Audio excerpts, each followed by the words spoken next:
एक बार थोड़ी जीते भैया, 7 बार एमपी एमएलए हो गए, 6 बार, 4 बार हिंदुस्तान में कोई निर्दलीय एमपी होता है भैया। तो जनता की असीम कृपा और जनता ने चुनाव लड़ा है। और पूरी दुनिया एक तरफ थी तब भी, तुम तो कोरोना में भी पूरी दुनिया एक तरफ था, कोरोना के खिलाफ हम लड़ रहे थे, जंग लड़ रहे थे, पटना बाढ़ में भी लड़ रहे थे। हमें तो टिकट मिल गई थी दोनों जगह, मधेपुरा सुपौल, लेकिन हम निर्दलीय लड़ना चैलेंज में लिए। और चारों तरफ से पीएम साहब 2-2 बार, युवराज जी वहाँ 4 दिन कैंप किए, 60 एमएलए और राज्यसभा एमपी से लेकर के 6 एमएलसी को लेकर के कैंप किए। नीतीश बाबू वहाँ पर 3-3 दिन का दौरा किए। तो आप हमको बताइएगा ना, हमको बताइए आप कि क्या परिस्थितियाँ हैं। हमारी जो स्थिति है उसको समझने का प्रयास करिए। ये जो बिहार की स्थिति है और जनता की जो जनभावना है वो बिल्कुल डिफरेंट है, वो एक अलग दिशा देख रहा है, फ्यूचर देख रहा है। तो ऐसी परिस्थिति में जनता के असीम कृपा से उसके मतलब सर्व समाज के ने इस चुनाव को लड़ा, उसके लिए बधाई। इसमें चुनाव का क्या मैटर रखता है? मैटर रखता है कि जो लंबा सोच था कि बिहार के हित में, बिहार कोसी सीमांचल के जनभावनाओं के हित में कैसे काम किया जाए और बिहार जो अपेक्षित है उस पर कैसे लड़ाई लड़ा जाए, ये इम्पोर्टेंट था। हमको तो समझ में नहीं आता है कि गठबंधन धर्म, पार्टी से ऊपर भी तो कुछ चीज़ है। पार्टी से ऊपर है देश, संविधान, लोकतंत्र। तो 17 सीट पर एक जगह समझौता वो किए, एक जगह 9 सीट पर समझौता किए। तो बिल्कुल क्लियर है, आप इसको एकदम समझ के चलिए, उस पर कोई बहस नहीं है।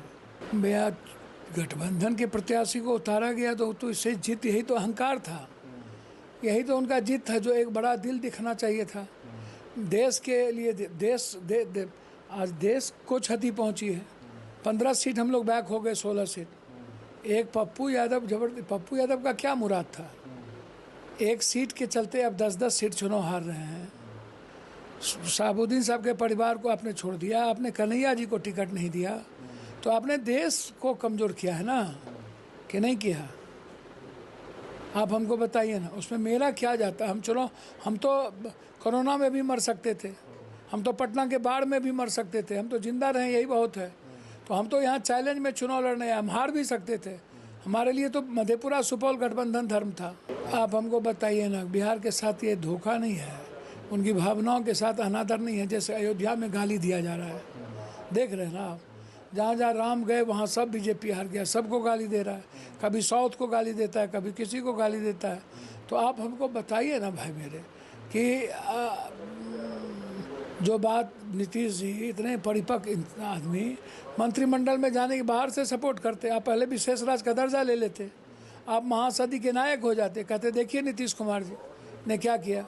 उसके बाद विशेष पैकेज ले लेते, और उसके बाद जो कांग्रेस और नीतीश कुमार का जो ड्रीम सपना, जो जिन्होंने जैसे 69% आरक्षण लागू किया और जाति जनगणना, उसको आप लागू करवा लीजिए, तो ये देश के लिए तो आप हीरो हो जाते ना। अग्निवीर को आप पुनर्विचार कर लेते तो हीरो हो जाते। अब तो आपने एक बेनिफिट ले लिया, मंत्रिमंडल ने ज्वाइन करा लिया, अब देख लीजिए। देखिए मुझे एक बात समझ, हम तो कांग्रेस के साथ रहेंगे तो कांग्रेस पार्टी की ना बात करेंगे, हम और पार्टी की तो बात नहीं करेंगे, अपनी पार्टी मजबूत करेंगे, उसको बड़े लंबे लकीर संगठन को मजबूत करेंगे। और चीज़ तो सेंट्रल कमेटी तय करती है ना, उसमें तो पप्पू यादव होगा नहीं। लेकिन जब मुसीबत में होते हैं तो कांग्रेस साथ नहीं देती है, जैसे भैया हमको तो समझ में नहीं आता, मुसीबत में साथ नहीं देती या देती वो छोड़ दीजिए, उसकी चिंता छोड़ दीजिए आप। साथ नहीं देना मुझे प्रियंका गांधी जी, राहुल गांधी जी की ब्लेसिंग है, उनका ट्रस्ट है, मेरे लिए काफ़ी है।